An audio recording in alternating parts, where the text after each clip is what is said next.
أعوذ بالله من الشيطان الرجيم بسم الله الرحمن الرحيم الحمد لله رب العالمين والصلاة والسلام على محمد وعلى آله الطيبين الطاهرين الذين أذهب الله عنهم الرجس وطهرهم تطهيرا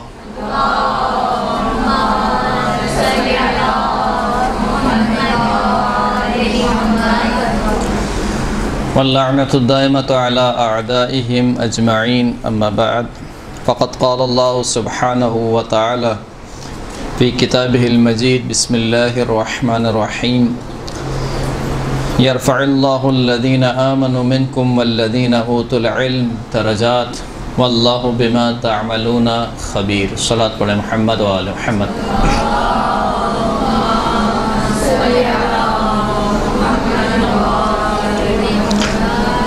سورہ مبارکہ مجادلہ آیت نمبر 11 کا آخری حصہ۔ خداوند کریم ارشاد فرماتا ہے کہ یرفع اللہ الذین آمنوا منکم والذین اوتوا العلم درجات۔ خداوند کریم نے ان لوگوں کے درجات کو بلند فرمایا کہ جو تم لوگوں میں سے ایمان لائے، اور جن لوگوں کو علم دیا گیا خداوند کریم نے ان کے درجات کو بلند فرمایا۔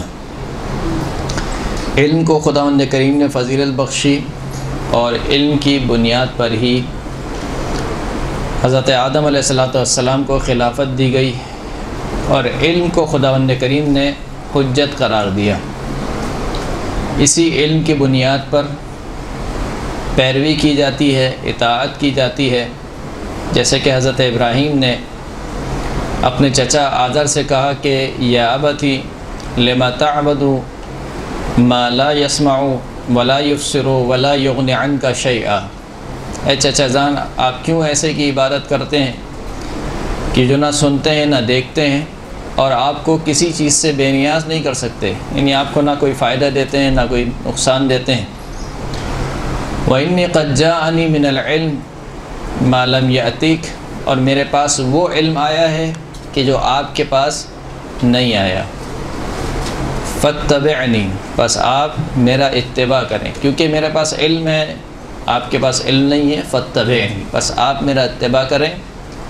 أَهْدِكَ صِرَاطًا سَوِيًّا، میں آپ کو سیدھی راہ کی طرف ہدایت کروں گا۔ اسی طریقے سے حضرت موسیٰ علیہ السلام اور حضرت خضر علیہ السلام کے واقعے میں ہمیں ملتا ہے وَوَجَدَ عَبْدًا مِّنْ عِبَادِنَا آتَيْنَاهُ مِن لَّدُنَّا رحمتاً۔ حضرت موسیٰ اور ان کے ساتھی نے ہمارے بندوں میں سے ایک بندے کو پایا کہ جس کو ہم نے اپنی جانب سے رحمت عطا کی تھی اور اپنی جانب سے علم عطا کیا تھا۔ وَآتَيْنَاهُ مِن لَّدُنَّا عِلْمًا، ہم نے اپنی جانب سے اس کو علم عطا کیا تھا، یعنی علم لدنی تھا۔ حضرت خضر نے علم لدنی اس علم کو کہا جاتا ہے جو براہ راست خداوند کریم سے لیا جائے، جو انسان اپنے جیسے کسی دوسرے انسان سے نہ سیکھے، بلکہ خداوند کریم براہ راست کسی کو علم عطا کرے، اس کو علم لدنی کہا جاتا ہے۔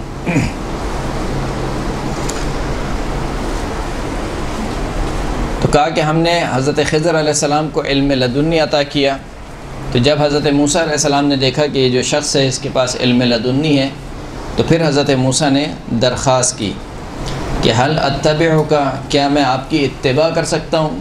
حضرت موسیٰ کون ہیں؟ نہ صرف نبی ہیں، نہ صرف رسول ہیں، بلکہ اولو العزم انبیاء میں ان کا شمار ہوتا ہے۔ اس کے باوجود کہا کہ حضرت خضر سے کہا، حضرت خضر کے بارے میں اختلاف ہے کہ آیا وہ نبی تھے یا نہیں تھے۔ اکثر کا قول یہ ہے کہ وہ نبی نہیں تھے، خدا کے نیک و صالح بندے تھے، جیسے کہ حضرت لقمان علیہ السلام نبی نہیں ہیں خداوند کریم کے، جو کہ صحیح روایت جو ہمارے پاس موجود ہے، وہ ایک نیک عابد اور زاہد بندے تھے۔ حضرت لقمان کے بارے میں بھی خداوند کریم نے ارشاد فرمایا کہ وَلَقَدْ آتَيْنَا لُقْمَانَ الْحِكْمَةَ، ہم نے لقمان کو حکمت عطا کی۔ حضرت خضر کو کہا کہ ہم نے علم عطا کیا، اور حضرت لقمان کے بارے میں کہا کہ ہم نے لقمان کو حکمت عطا کی۔ لیکن اس کے باوجود جب حضرت موسیٰ نے دیکھا کہ اس کے پاس مجھ سے زیادہ علم ہے، علم لدنی اس کے پاس ہے، اگرچہ کہ حضرت موسیٰ کا علم کم نہیں ہے، لیکن اس کے باوجود کیا کہا کہ حل اتبعک، کیا میں آپ کی اتباع کر سکتا ہوں؟ رسول ہو کر، نبی ہو کر، اولو العزم رسول میں ان کا شمار ہوتا ہے، اس کے باوجود کہا کہ میں آپ کی اتباع کروں گا۔ کیوں؟ کیونکہ حضرت خضر کے پاس وہ علم ہے جو حضرت موسیٰ کے پاس نہیں ہے، لہذا کہا کہ میں آپ کی اتباع کروں گا کہ آپ مجھے وہ سکھائیں، رہنمائی کی باتیں کہ جو آپ کو معلوم ہیں۔ تو خلاصہ یہ کہ قرآن مجید میں بھی علم کو فضیلت دی گئی، اور علم کی بنیاد پر خداوند کریم نے اپنے مناسب کو عطا کیا اپنے بندے کو۔ جیسے کہ حضرت آدم علیہ السلام کو جب خلیفہ بنایا تو کہا کہ اے فرشتوں، انی جاعل فی الارض خلیفہ، میں زمین پر خلیفہ بنانے والا ہوں۔ تو اعتراض کیا فرشتوں نے کہ کیا زمین پر ایسے کو خلیفہ بنائے گا کہ جو خون بہائے گا اور فساد برپا کرے گا؟ وَنَحْنُ نُسَبِّحُ وَنُقَدِّسُ لَكَ، ہم تیری تسبیح بھی کرتے ہیں، تیری تقدیس بھی کرتے ہیں۔ یعنی فرشتے یہ سمجھ رہے تھے کہ خلافت کا معیار کیا ہے؟ اللہ کی تسبیح، اللہ کی عبادت، جو اللہ کی سب سے زیادہ عبادت کرتا ہے اس کو خلافت ملنی چاہیے۔ لیکن جواب میں پروردگار عالم نے کیا کہا کہ میں وہ جانتا ہوں جو تم نہیں جانتے ہو۔ پھر حضرت آدم کو کہا کہ وَعَلَّمَ آدَمَ الْأَسْمَاءَ كُلَّهَا، سارے کے سارے اسماء حضرت آدم کو سکھا دیے، اور پھر کہا کہ أَنبِئْهُمْ بِأَسْمَاءِ هَؤُلَاءِ، اے آدم ان فرشتوں کو، پہلے فرشتوں سے کہا کہ ان اسماء کے نام بتاؤ، تو کہا کہ ہم ان اسماء کے نام نہیں جانتے ہیں۔ پھر حضرت آدم سے کہا کہ تم ان فرشتوں، ان اسماء کے نام لوگوں کو بتلاؤ۔ تو حضرت آدم نے وہ نام بتلا دیے، تو اس پر پروردگار عالم نے ارشاد فرمایا کہ کیا میں نہیں کہتا تھا کہ میں وہ جانتا ہوں کہ جو تم نہیں جانتے ہو۔ تمام علوم میں جو سب سے اشرف ترین اور پاکیزہ ترین علم ہے وہ دین کا علم ہے۔ ویسے تو ہر وہ علم جو انسان کو فائدہ دے یا انسانیت کو فائدہ دے وہ محترم ہے، اس میں کوئی شک نہیں ہے، لیکن کچھ علوم ہیں کہ جن کا فائدہ فقط دنیاوی ہے۔ مثال کے طور پر ٹیکنیشین کا کام ہے، پلمبرنگ کا کام ہے، الیکٹریشین کا کام ہے، یہ علوم علم ہے، یہ بھی علم کی فہرست میں آتے ہیں، اور ایسے علم ہیں کہ جن کے اوپر ایک انسانی معاشرے کی جو چکی ہے وہ گھوم رہی ہے۔ طبابت کا علم ہے، یعنی ڈاکٹری کا علم ہے مثال کے طور پر، اسی طریقے سے اور دیگر علوم ہیں۔ یہ تمام علوم بہت نفع دینے والے اور فائدہ مند علوم ہیں، اس میں کوئی شک نہیں ہے، لیکن ان تمام علوم میں جو سب سے اشرف ترین علم جس کو قرار دیا گیا وہ کیا ہے؟ دین کا علم ہے۔ لہذا امام ارشاد فرماتے ہیں، ابو صلت حربی سے روایت نقل ہے کہ 8ویں امام علی رضا علیہ السلام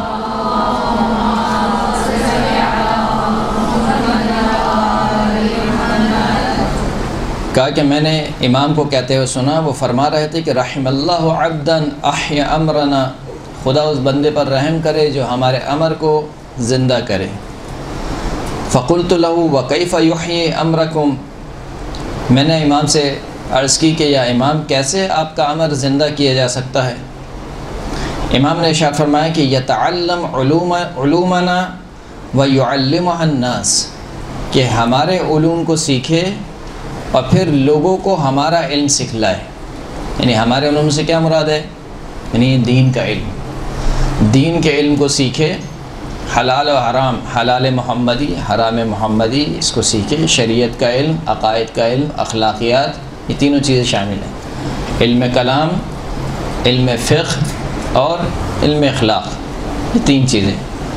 یہ اسے کہنا چاہیے کہ اس کی جو کہاں سے لیں گے، یہ جو اس کا معدن ہے، اس کا معدن محمد اور آل محمد ہونے چاہیے، کسی اور کے دروازے پر نہ جائے، اس لیے کہ جو صحیح علم ہے وہ کہاں پر موجود ہے؟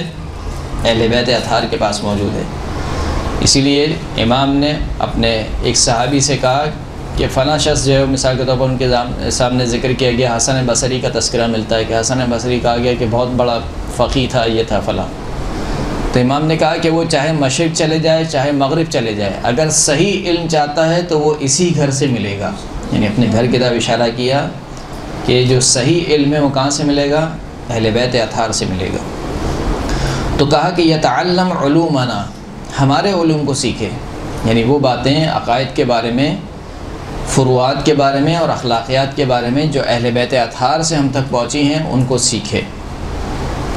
سیکھنے سے مراد یہاں پر ہے، مثال کے طور پر کوئی شخص کہہ سکتا ہے کہ فقط نقل کرنا مراد نہیں ہے یہاں پر، بلکہ فہم حاصل کرے، تفقہوا فی الحلال والحرام، حلال اور حرام میں تفقہ کرنا۔ تفقہ کا مطلب کیا ہوتا ہے؟ یعنی ایک چیز کو سمجھنا، اس کی حقیقت کو جاننا، نہ یہ کہ فقط مثال کے طور پر بندہ حقیر کی طرح کچھ باتیں سن لی ہیں اور یہاں پر آگے ٹیپ ریکارڈر کی طرح نقل کر دیا کہ ایسا نہیں۔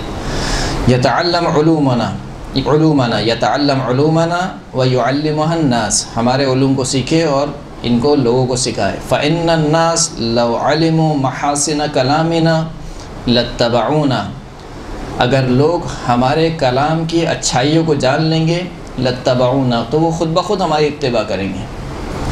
یعنی اگر تم چاہتے ہو کہ لوگ اہل بیت اطہار کے نزدیک آئیں تو ان تک ہمارا کلام پہنچاؤ، ان تک ہمارا علم پہنچاؤ۔ دیکھو مولا کائنات نے توحید کے بارے میں یہ خطبہ دیا ہے، امام حسین علیہ السلام نے توحید کے بارے میں یہ کہا ہے، اسی طریقے سے دیگر ائمہ، امام جعفر صادق علیہ السلام نے مثال کے طور پر صلی اللہ علیہ محمد و آل محمد،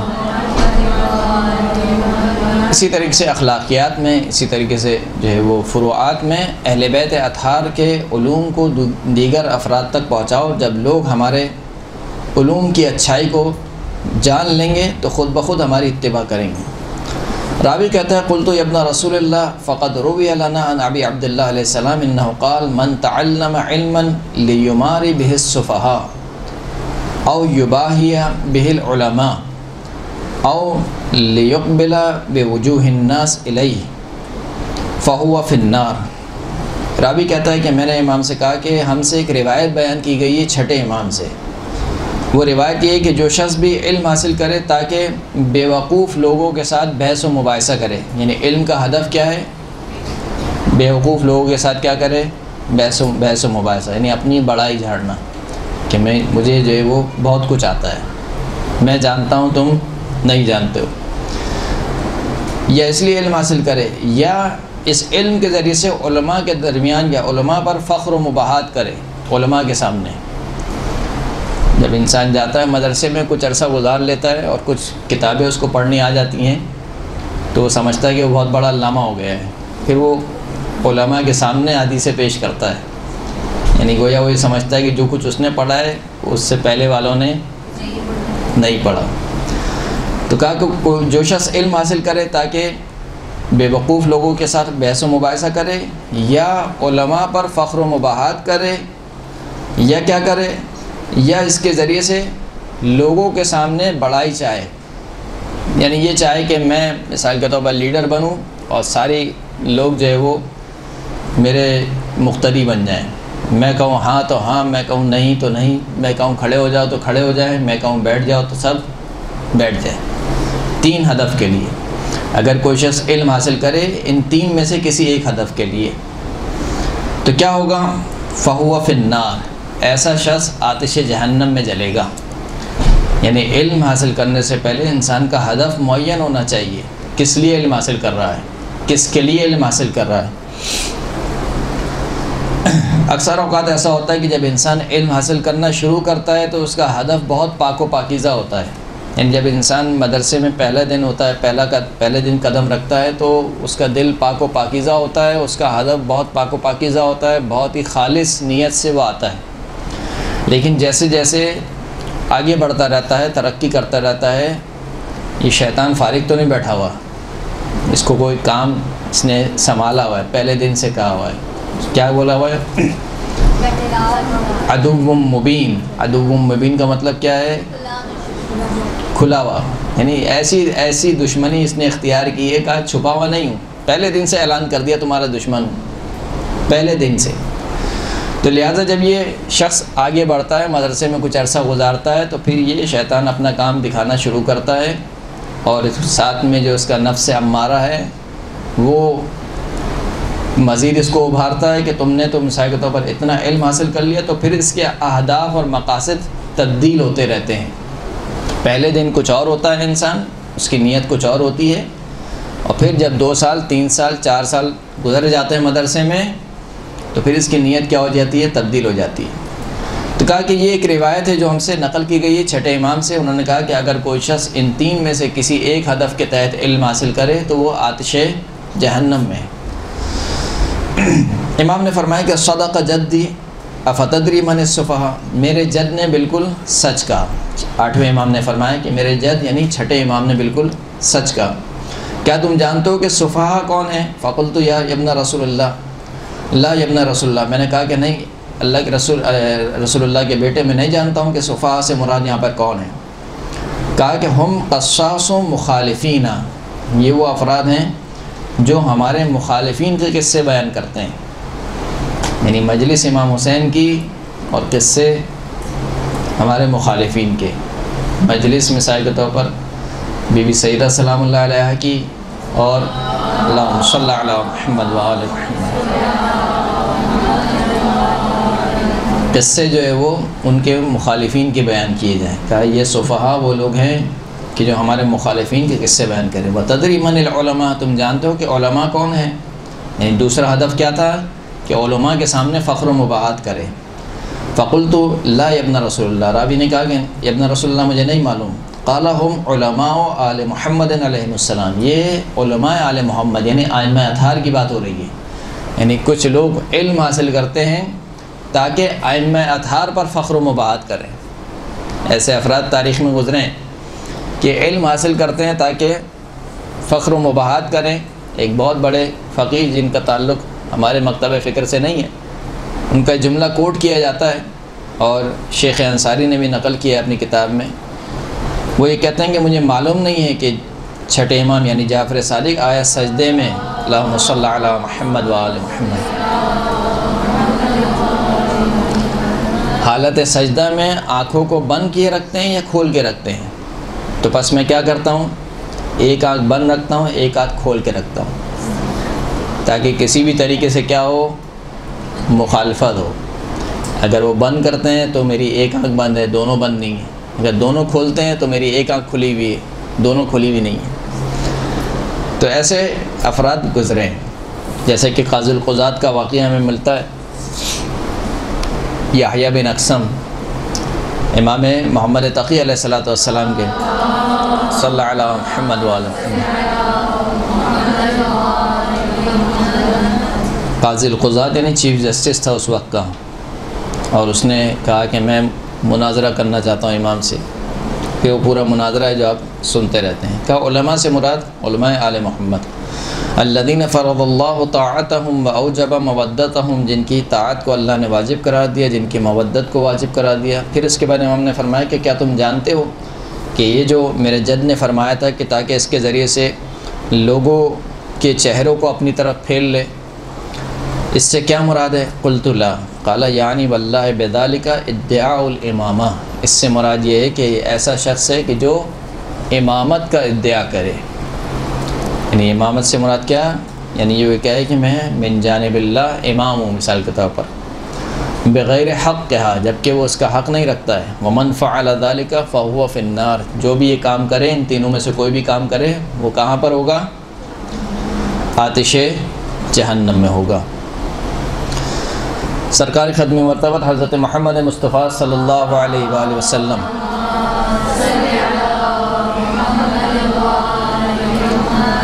وسائل الشیعہ میں روایت کو نقل کیا گیا کہ المؤمن اذا مات وترک ورقة واحدة علیہ علم تکون تلک الورقة یوم القیامة سترا فیما بینہ وبین النار، اگر کوئی مومن مر جائے اور اپنے پیچھے ایک صفحہ چھوڑ جائے، ایک صفحہ جس میں علم کی بات لکھی ہوئی ہو۔ اب علم سے مراد یہاں پر عام ہے، یعنی مسائل شریعہ بھی مراد ہے، عقائد بھی مراد ہے، اخلاقیات بھی مراد ہے۔ اگر کوئی مومن مر جائے اور ایک صفحہ ایسا چھوڑ جائے کہ جس صفحے پر کوئی علم کی بات لکھی ہوئی ہو، تو یہ صفحہ قیامت کے دن اس کے اور آتش جہنم کے درمیان ستر بن جائے گا، ڈھال بن جائے گا۔ ایک صفحہ چاہے جائے کہ جس نے پوری کاپی لکھی ہو، رجسٹر بھر دی ہو جس نے، ایک صفحہ۔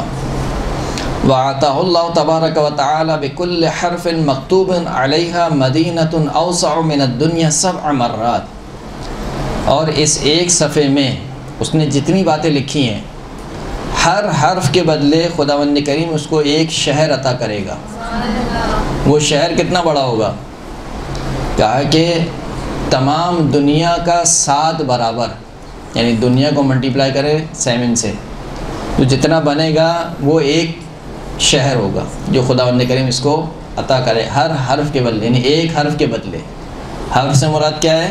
ایک کلمہ نہیں، ایک حرف، الف ب ت سے، ہر حرف کے بدلے خداوند کریم ایک شہر عطا کرے گا کہ جس کی وسعت کتنی ہے؟ اس دنیا کے 7 برابر ہے۔ وما من مؤمن یقعد ساعة عند العالم، کوئی مومن ایسا نہیں ہے کہ جو ایک گھڑی، ایک گھنٹے کے لیے کسی عالم کے پاس بیٹھے، یعنی کہ کیا مطلب ہے؟ یعنی عالم کے پاس علم سیکھنے کے لیے بیٹھے، الا ناداہ ربہ عز وجل، مگر یہ کہ خداوند کریم اس بندہ مومن کو صدا دیتا ہے، ندا دیتا ہے۔ کیا دیتا ہے؟ جلست الی حبیبی، تو میرے محبوب بندے کے پاس بیٹھا ہے۔ فوعزتی وجلالی لاسکنتک الجنت معہ ولا ابالی، خدا کی قسم، یعنی خداوند کریم کہتا ہے کہ میری عزت کی قسم، میرے جلال کی قسم، میں تجھے جنت میں اس کے ساتھ سکونت دوں گا، یعنی جہاں پر یہ عالم ہوگا وہاں پر ہی تو اس کے جوار میں ہوگا، ولا ابالی، اور مجھے کوئی فرق نہیں پڑتا۔ پھر راوی سوال کرتا ہے چھٹے امام سے کہ رجل رابیۃ لحدیثکم یبث ذلک فی الناس ویشددہ فی قلوبہم وقلوب شیعتکم ولعل عابدا من شیعتکم لیست لہ هذه الروایہ، ایک شخص ہے کہ جو آپ کی احادیث کو بیان کرتا ہے لوگوں میں، اور اس کے ذریعے سے لوگوں کے قلوب کو مستحکم کرتا ہے، محکم کرتا ہے، یعنی عقائد کے بارے میں یا جو دینی معاملات ہیں ان کے دینی معاملات کے بارے میں جو ان کے قلوب میں شک و شبہات پائے جاتے ہیں، ان شک و شبہات کو دور کرتا ہے اور ان کے عقائد کو محکم کرتا ہے۔ اور اسی طریقے سے جو آپ کے شیعہ ہیں ان کے بھی قلوب کو محکم کرتا ہے۔ یہ ایک شخص ہے۔ اس کے مقابل میں ایک دوسرا شخص ہے لعل عابدا، جو عبادت گزار ہے، من شیعتکم، وہ بھی آپ کا شیعہ ہے، یعنی ایک شخص ہے جو آپ کی روایتیں کرنے والا ہے، احادیث بیان کرنے والا ہے، دوسرا شخص ہے کون ہے؟ آپ کا شیعہ ہے لیکن عبادت گزار ہے۔ ولیست لہ ھذہ الروایہ، وہ کسی سے حدیث نقل نہیں کرتا ہے، اس کا کام ہے فقط کیا؟ عبادت کرنا۔ ایہما افضل، ان دونوں میں سے کون افضل ہے؟ قال الرابیۃ لحدیثنا یشدد به قلوب شیعتنا افضل من 1000 عابد، ایسا شخص جو ہماری روایت کو بیان کرے تاکہ اس کے ذریعے سے ہمارے شیعوں کے قلوب کو محکم کرے، ایسا شخص 1000 عبادت گزار سے افضل ہے، 1000 عابدوں سے افضل ہے۔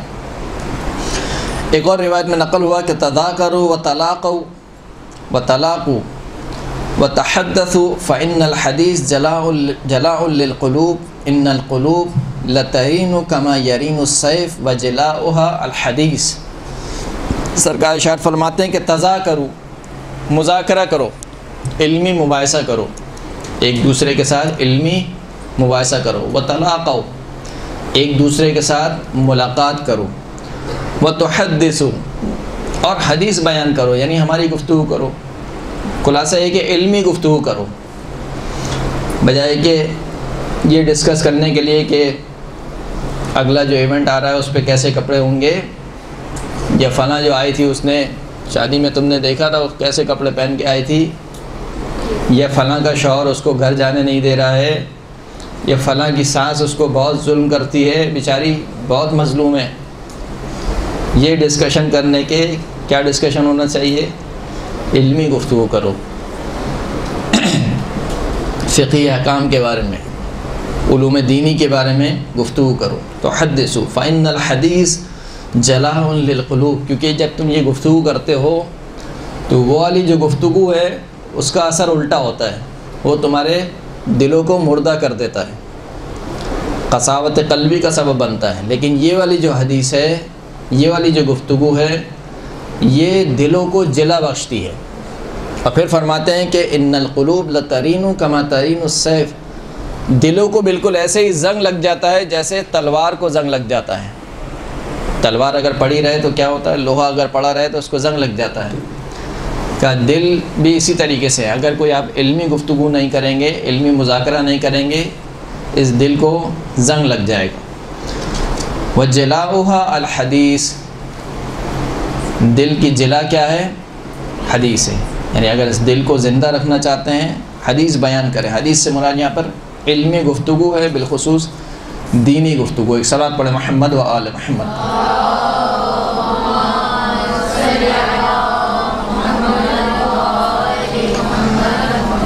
پھر امام شاہ فرماتے ہیں کہ تزاوروا فإن فی زیارتکم احیاء لقلوبکم، ایک دوسرے کی زیارت کرو، یعنی ایک دوسرے سے ملاقات کے لیے جاؤ۔ البتہ خود صلہ رحمی کے عنوان سے بھی بالخصوص آپس میں ملنا چاہیے، لیکن اگر کوئی شخص جو آپ کا رشتہ دار نہیں ہے لیکن برادر مومن ہے، دینی رشتہ اس سے ہے، تو تزاورو، امام کہتے ہیں کہ ملاقات کرو ایک دوسرے سے۔ آج کل جو ٹرینڈ چل گیا ہے وہ کیا ہے کہ ہم کسی سے ملتے نہیں ہیں، ہم بس اپنے گھر میں رہتے ہیں، ہم کسی سے ملتے نہیں۔ ایسی جگہ جہاں پر گھر لو کہ جہاں کوئی جانتا نہ ہو، وہاں پہ گھر لیں گے ہم۔ یہ یعنی ہر چیز کے پازیٹیو اور نیگیٹو ہیں گے اپنی جگہ، اس سے انکار نہیں ہے، لیکن جو دین کیا کہتا ہے؟ دین کہتا ہے تزاورو، اگر دور گھر بھی ہے مسئلہ کی بات نہیں ہے، تزاورو، ایک دوسرے کی زیارت کرو، یعنی ملنا جلنا ختم نہ کرو۔ فإن فی زیارتکم احیاء لقلوبکم، کیونکہ جو تب تم ایک دوسرے کی زیارت کرتے ہو تو اس میں تمہارے دلوں کا احیاء ہے، تمہارے دلوں کی زندگی۔ وذکرا لأحادیثنا، اور جب تم ایک دوسرے کی زیارت کرو گے تو ہماری احادیث کو بھی ذکر کرو گے، یعنی کتنا حسن ظن رکھتے ہیں امام آپ کے متعلق کہ جب ہمارا شیعہ کسی سے ملے گا تو کیا کرے گا؟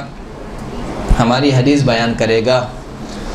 وَأَحَادِيثُنَا تُعَطِّفُ بَعْضُكُمْ عَلَى بَعْضٍ، بَعْضَكُمْ عَلى بَعْضٍ، جو ہماری حدیث ہے وہ تمہیں ایک دوسرے کے لیے مہربان کر دے گی، یعنی تمہارے دل کو ایک دوسرے کے لیے نرم کر دے گی۔ فَإِنْ أَخَذْتُمْ بِهَا رَشَدْتُمْ وَنَجَوْتُمْ، اگر تم نے ہماری حدیث کو لے لیا تو تم ہدایت پا جاؤ گے اور نجات پا جاؤ گے۔ وَإِنْ تَرَكْتُمُوهَا، اگر چھوڑ دیا، ضَلَلْتُمْ وَهَلَكْتُمْ، گمراہ ہو جاؤ گے اور ہلاک ہو جاؤ گے۔ فَخُذُوا بِهَا وَأَنَا بِنِجَاتِكُمْ زَعِيمٌ، پس ہماری احادیث کو لو، میں تمہاری نجات کی ضمانت لیتا ہوں۔ کون لے رہے ہیں؟ چھٹے امام۔ چھٹے امام کہہ رہے ہیں کہ اگر تم نے ہماری حدیث کو لینے سے مراد کیا ہے؟ یعنی اس پر عمل کرو، صرف بیان کرنے کی حد تک نہیں ہو، ہماری حدیث کو بیان کرو اور اس پر عمل کرو۔ اگر تم نے یہ کام کیا تو چھٹے امام کہہ رہے ہیں کہ میں تمہاری نجات کا ضامن ہوں۔ صلوات پڑھیں محمد و آل محمد۔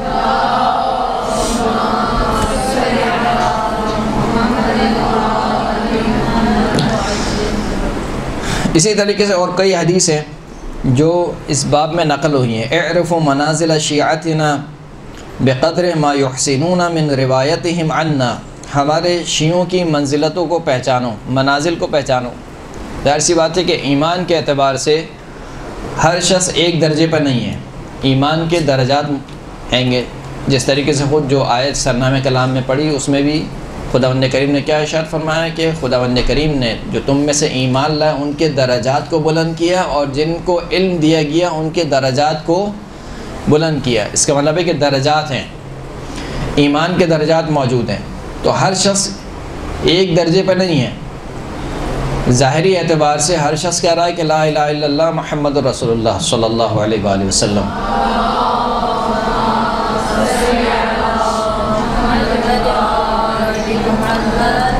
تو یہ ظاہری اعتبار سے سب ایک جیسے ہیں۔ نماز کے لیے پیچھے کھڑے ہیں صف میں، سب ایک جیسی نماز پڑھ رہے ہیں جماعت کے ساتھ، رکوع قیام سجود سب ایک جیسی نماز، ظاہری اعتبار سے سب ایک جیسی نماز پڑھ رہے ہیں، لیکن کیا سب کی نماز ایک جیسی ہے یا نہیں؟ فرق ہے، یقیناً فرق ہے۔ سب ماہ مبارک رمضان میں روزے رکھ رہے ہیں، یعنی سب جو ہے وہ طلوع فجر سے لے کر اور طلوع غروب آفتاب تک کیا کرتے ہیں؟ امساک کرتے ہیں، بچتے ہیں کھانے پینے سے، لیکن کیا سب کا روزہ ایک جیسا ہے؟ اتنے سارے حاجی حج انجام دے رہے ہیں، نہ جانے کتنے حاجی ہیں، سب کا حج کیا ایک جیسا ہے؟ اسی طریقے سے دیگر عبادت، یعنی چاہے عبادات ہوں چاہے ایمان کا مرحلہ ہو، ایمان کے بھی درجات ہیں، معرفت کے بھی درجات ہیں، اگر معرفت کے درجات نہ ہوتے تو اللہ کے رسول نہ فرماتے کہ مثال کے طور پر سلمان 8ویں درجے پر، ابوذر 10ویں درجے پر، جو بھی درجات کے والی حدیث ہے۔ تو اس سے سمجھ میں آتا ہے کہ درجات موجود ہیں۔ تو شیعہ بھی سارے کے سارے شیعہ ایک منزل پر نہیں ہیں، درجات ہیں گے۔ کچھ کا ایمان بہت ضعیف ہے، جب بہت ضعیف ایمان والے ہوتے ہیں تو وہ ذرا سی آزمائش میں کیا ہو جاتے ہیں، ڈگمگا جاتے ہیں، جیسا کہ تاریخ میں ایسا ہوا ہے۔ امام حسن مجتبیٰ علیہ الصلوۃ والسلام صلی اللہ علیہ محمد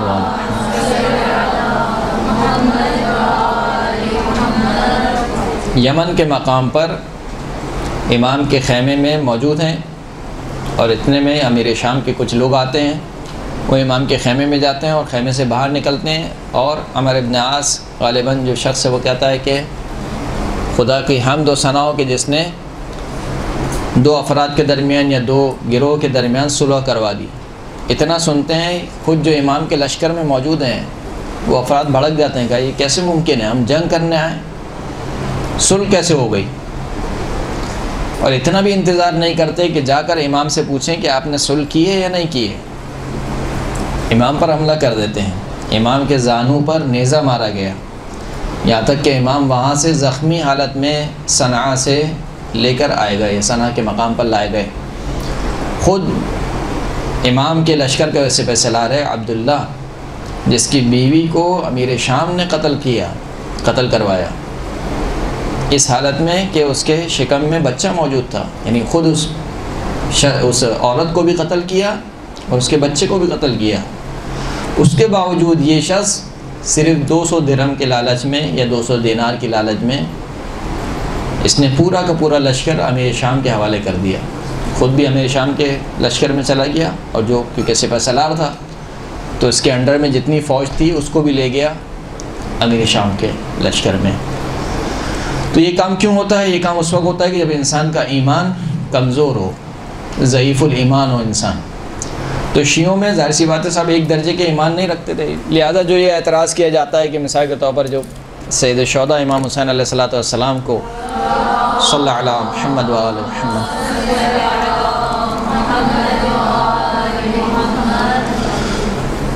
شیعی بلانے والے تھے اور شیعی قتل کرنے والے تھے۔ البتہ جتنے لوگ کوفہ میں جتنے لوگوں نے خط لکھے تھے وہ سب کے سب شیعہ نہیں تھے، یہ مسلماً تاریخ ہے، یہ سب کے سب شیعہ نہیں تھے، ان میں سے کچھ مخلص شیعہ تھے، کچھ عام عوام تھی، کچھ منافقین تھے۔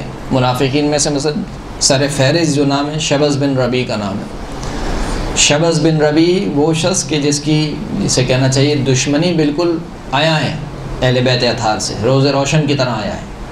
آخری خط جو پہنچا تھا امام کو شبز بن ربیع کا پہنچا تھا، جس میں وہ امام کو لکھتا ہے کہ درختوں کے پتے ہرے ہو چکے ہیں اور زمین بالکل زرخیز ہے، آمادہ ہے، بس اب آپ کا انتظار ہے۔ اور یہی شبز بن ربیع یزید کے لشکر میں شامل ہے اور امام پر حملہ کر رہا ہے۔ انہی جیسے کو دیکھ کر امام نے کہا کہ کیا تم نے مجھے خط نہیں لکھے تھے کہ میں تمہاری طرف آؤں؟ جناب ہور کا تعلق کوفے سے ہے، جب ملاقات ہوتی ہے تو امام کہتے ہیں کہ تم لوگوں نے مجھے خط لکھے تھے۔ ہور نے کہا کہ نہیں، مجھے نہیں معلوم یہ کون سے خطوط ہیں، میں نے آپ کو خط نہیں لکھا، اور واقعاً جناب ہور علیہ السلام نے خط نہیں لکھا تھا۔ تو خط لکھنے والے مختلف افراد تھے، لیکن بہرحال ان میں کچھ عام عوام بھی تھی۔ ان عام عوام کو دو طریقے سے منحرف کیا گیا۔ ایک طریقہ یہ کہ دیکھو شام کی فوجیں کھڑی ہوئی ہیں دروازے پر اور وہ ابھی حملہ کرنے والی ہیں، تم سب کے سب مسلم کا ساتھ چھوڑ دو، نہیں کیا تو کیا ہوگا، وہ فوج داخل ہوگی، تمہاری عورتوں کو بیوہ کر دے گی، تمہارے بچوں کو یتیم کر دے گی۔ ایک یہ۔ دوسرا کہا کہ جو بھی عبید اللہ ابن زیاد کے لشکر میں آئے گا اس کو انعام و اکرام، زمینیں اس کو دی جائیں گی، اس کو مال و متاع دیا جائے گا۔ اور سب کے سب کوفے والے، یہاں تک کہ کہا جاتا ہے کہ جناب مسلم کو تنہا چھوڑ دیا۔ تو یہ کیوں ہوتا ہے؟ جب انسان ضعیف الایمان ہو۔ فرمایا کہ اعرفوا منازل شیعتنا بقدر ما یحسنون من روایتهم عنا، ہمارے شیعوں کی منزلوں کو پہچانو۔ کس اعتبار سے؟ یعنی پیرامیٹر کیا ہے؟ کہا کہ دیکھو وہ کس قدر ہماری روایت کو جاننے والے ہیں، جو ہم سے روایت کرتے ہیں وہ کس قدر جانتے ہیں، کتنا علم ہے ان کے پاس ہماری روایت کا۔ جس کے پاس جتنا علم ہے اس کی قدر و منزلت بھی اتنی ہے. اگر کوئی فقیہ ہے تو ظاہر سی بات ہے اس کا احاطہ ہے، اور کوئی عام عوام ہے تو اس اپنے اعتبار سے وہ کتنا ہماری روایت کو جاننے والا ہے، کتنا ہماری روایت پر عمل کرنے والا ہے، کہ اس سے پہچانو کہ اس کی قدر و منزلت کتنی ہے. فَإِنَّ لَا نَعُدُّ فَقِيهًا مِّنْهُمْ فَقِيهًا حَتَّى يَكُونُ مُحَدِّثًا. ہم ان میں سے کسی کو بھی اس وقت تک فقیہ شمار نہیں کرتے ہیں. فقیہ کا مطلب کیا ہے؟ دین کی سمجھ بوجھ رکھنے والا، دین کی سمجھ بوجھ رکھنے والا. اگرچہ کہ اصطلاح میں فقیہ سے مراد ایک خاص ٹائٹل ہے، خاص لقب ہے، ایک خاص منزلت ہے، کہ جب انسان اس قابل ہو جائے کہ قرآن مجید اور احادیث اہل بیت اطہار سے احکام شرع کو نکالنے کی صلاحیت اس کے اندر پیدا ہو جائے، اس وقت اس کو فقیہ کہا جاتا ہے. لیکن یہ اصطلاحی معنی، لیکن عمومی طور پر فقیہ ہر اس شخص کو کہا جاتا ہے کہ جو سمجھ بوجھ رکھنے والا ہو. جیسے کہ امام حسین نے خط لکھا حبیب ابن مظاہر کی طرف، کیا کہا؟ الی رجل فقیہ، ایسے شخص کی طرف خط لکھ رہا ہوں کہ جو کہ دین کی سمجھ بوجھ رکھتا ہے، دین کو جانتا ہے، فقیہ شخص ہے. کہا کہ ہم کسی کو اس وقت تک فقیہ شمار نہیں کرتے ہیں جب تک وہ محدث نہ ہو، یعنی ہماری حدیثوں کو بیان نہ کرے. فقیل او یکون المؤمن محدثا قال یکون مفہما والمفہم المحدث. کیا مومن بھی محدث ہو سکتا ہے؟ فرمایا کہ کیوں نہیں، جو شخص بھی ہمارے حدیث کو سمجھنے والا ہے وہ کیا ہے؟ فقیہ ہے. جو شخص یہ سمجھ لے کہ امام جعفر صادق کیا کہنا چاہتے ہیں، صلی اللہ علیہ محمد وآل محمد، امام ہم سے کیا کہنا چاہتے ہیں، اسی شخص کو کیا کہا جاتا ہے؟ فقیہ اور محدث کہا جاتا ہے. آخری روایت میں آپ کی خدمت میں پیش کروں، اس کے بعد ہم کتابوں کے تعارف کی طرف جائیں گے. جناب جابر سے روایت ہے 5ویں امام سے، قال سارعوا فی طلب العلم. امام فرماتے ہیں کہ علم کو طلب کرنے میں جلدی کرو. فوالذی نفسی بیدہ لحدیث واحد فی حلال وحرام تأخذه عن صادق خیر من الدنیا وما حملت من ذهب وفضہ. علم کو حاصل کرنے میں جلدی کرو، اس ذات کی قسم کہ جس کے قبضہ قدرت میں میری جان ہے.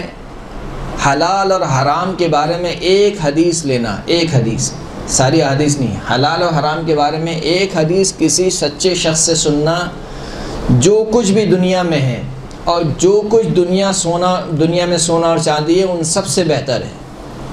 یعنی پوری دنیا کی مال و متاع سے بہتر کیا ہے؟ ایک حدیث جو حلال اور حرام کے بارے میں ہو.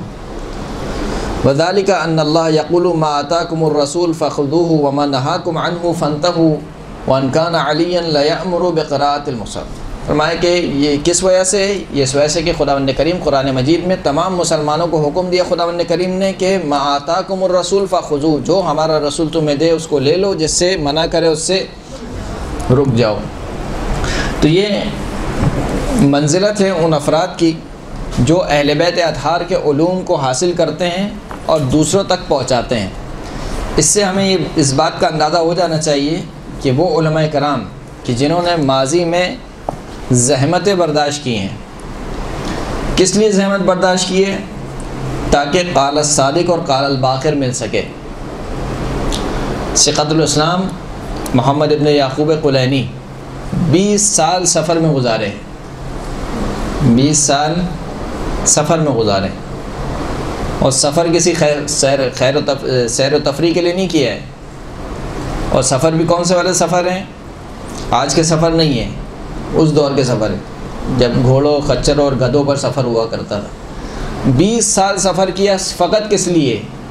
کہ کہیں سے قال الصادق اور قال الباقر مل جائے. کلین کے رہنے والے تھے جو کہ شہر رہ کا ایک گاؤں ہے. وہاں سے سفر کیا قم گئے، قم سے پھر سفر کیا بغداد گئے، بغداد سے پھر کوفہ گئے، پھر کوفہ سے شام بالابک کے علاقے میں گئے. یہ تمام کے تمام سفر کیوں کیے؟ فقط احادیث کو لینے کے لیے. یہ جو اصول کافی آج دیکھتے ہیں، اصول کافی، فروع کافی یا کتاب الکافی پوری، جو آپ کے ایک کلک پہ اب آ جاتی ہے. اب ایک کلک کرتے ہیں فوراً سے حدیث آ جاتی ہے. اس ایک حدیث کو لینے کے لیے کتنی زحمت اٹھائی ہوگی اس دور میں. تو یہ علماء کا احسان ہے. اسی لیے کہا گیا کہ علماء ورثۃ الانبیاء، علماء جو ہے وہ انبیاء کے وارث ہیں. کیوں انبیاء کے وارث ہیں؟ اس لیے کہ انبیاء اپنے پیچھے درہم و دینار نہیں چھوڑتے. وَإِنَّمَا أَوْرَثُوا حَدِيثًا، وہ اپنے پیچھے احادیث کو چھوڑتے ہیں، یعنی اپنے علوم کو چھوڑتے ہیں. جو ان کے علوم کو حاصل کرتا ہے وہی انبیاء کا کیا بنتا ہے؟ وارث بنتا ہے. البتہ یہ حدیث جو وہ وہابی حضرات اور اہل سنت افراد زیادہ پیش کرتے ہیں کس معاملے میں؟ فدق کے معاملے میں، جبکہ اس کا اس سے کوئی تعلق نہیں ہے. صحیح ہے؟ یعنی کہتے ہیں کہ خود آپ کی اصول کافی میں روایت موجود ہے کہ انبیاء وراثت نہیں چھوڑتے. یہاں پر حدیث کچھ اور کہنا چاہ رہی ہے، یعنی یہاں پر حدیث یہ کہنا چاہ رہی ہے کہ جو چیز چھوڑے جانے کے لائق ہے وہ یہ دنیا کا چند روزہ سر و سامان نہیں ہے. پیسے اور جائیداد کتنے دن رہے گی، یعنی یہ اس قابل نہیں ہے کہ اس کو وراثت کہا جائے. اصل جس چیز کو وراثت کہا جانا چاہیے وہ کیا ہے؟ علم ہے، احادیث ہے. لہٰذا علماء جو ہے وہ ورثۃ الانبیاء ہیں. ایک کتاب کا تعارف ہم پچھلی کلاس میں کر چکے تھے جو کہ ہفتے والے دن ہوئی تھی اور یوٹیوب پہ وہ اپلوڈ ہو چکی ہے. کتاب الکافی کا تعارف وہ موجود ہے.